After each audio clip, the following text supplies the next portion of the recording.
Hello and welcome back to Flow Grown Cooking. Today I'm bringing you a recipe that's gone viral on TikTok and Instagram, and that is none whatsoever than the crab Rangoon Nachos. Now, of course, here on Flow Grown Cooking, we're gonna do it a little bit different, and I'm gonna use these awesome stone crab claws that I just pulled out of my traps yesterday while checking in the Indian River Lagoon. So now, of course, you can use any crab you'd like, but here in Florida, I like to use the stone crab. Now, this is the hardest part of the whole thing. It's gonna take you maybe 15 minutes or so, but what we do is we put the crab claw in here and I just press down and you'll hear it crack. It makes it nice and easy. You hear all those cracks, and then we just sit here, we peel the shells off, just like this, and we pull that awesome meat out of there.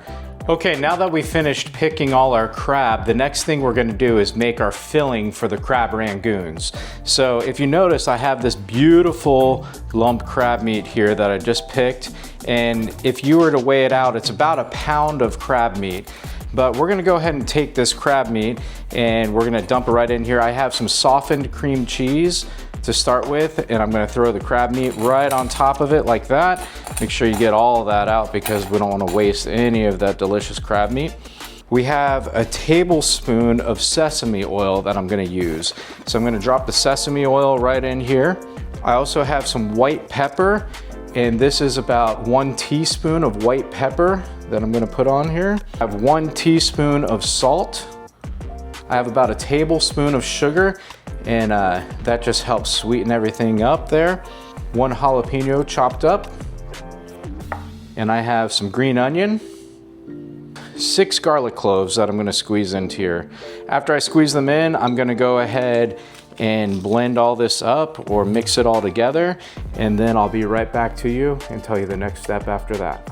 Okay, the filling is all done, and now we're gonna get started making our wonton chips. So what I like to do is take a spoon, and I'm just gonna get about a half full spoon or so, and I'm gonna come right over here to our wonton and put it right in here. Maybe a tiny bit more I'll add there. You don't want to overfill it because you are taking these wontons and closing them up, but you take some water with your finger and just go ahead and go down on the sides. Here, this is going to act as our glue to close up the wontons. So we got a nice little water base here. We're going to take our wonton, go ahead and smush it down a little bit, and as you do, take these corners with your water finger. You can put a little more water there if you want, and it's just gonna seal these closed. You wanna make sure they're all the way closed, because if they're open at all, when you go to fry them, it's gonna be a big mess. So make sure you got them nice and tight, nice and closed, just like this. Take your time with it. And then you have a beautiful wonton chip right here. So I'm gonna make these up and I'm gonna come back to you, and then we're gonna get to frying.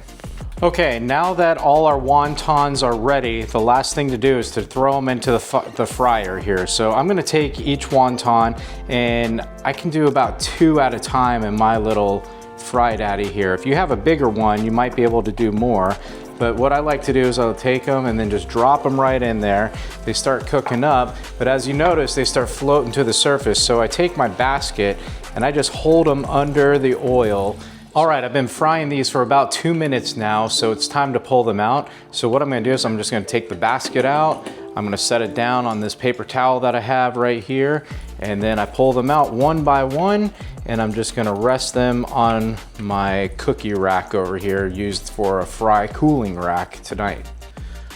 All right, now that we have our delicious crab wontons all fried up, the only thing left to do now is to drizzle all our goodness on top. So I'm gonna start with a Sriracha mayo, and I'm gonna take a little bit of this, and I'm gonna shake it up, and I'm just gonna kind of drizzle it right over top of these nachos, make them look nice and pretty, just like that. And then the next thing I have is I have some sweet Thai chili pepper sauce. And so again, I'm just gonna kind of drizzle this around. Make sure you get a little bit on each crab rangoon there. And then I have this stuff. This is delicious. It's a sweet sesame teriyaki sauce by Kinder's. So I'm gonna take a little bit of that and we're just gonna drizzle right over top of this. But we have some sesame seeds. I'm gonna put those right on top as well. I have some jalapeños here. You don't have to put jalapeños if you don't like the spice, but as I say in every video, you know me, I gotta have that spice. And so I'm putting the jalapeños on here. And then the very last step is some green onions. And I'm gonna put that right over top.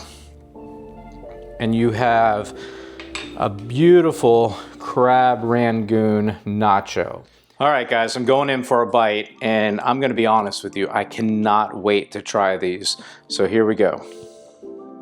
Got one with lots of jalapeños too.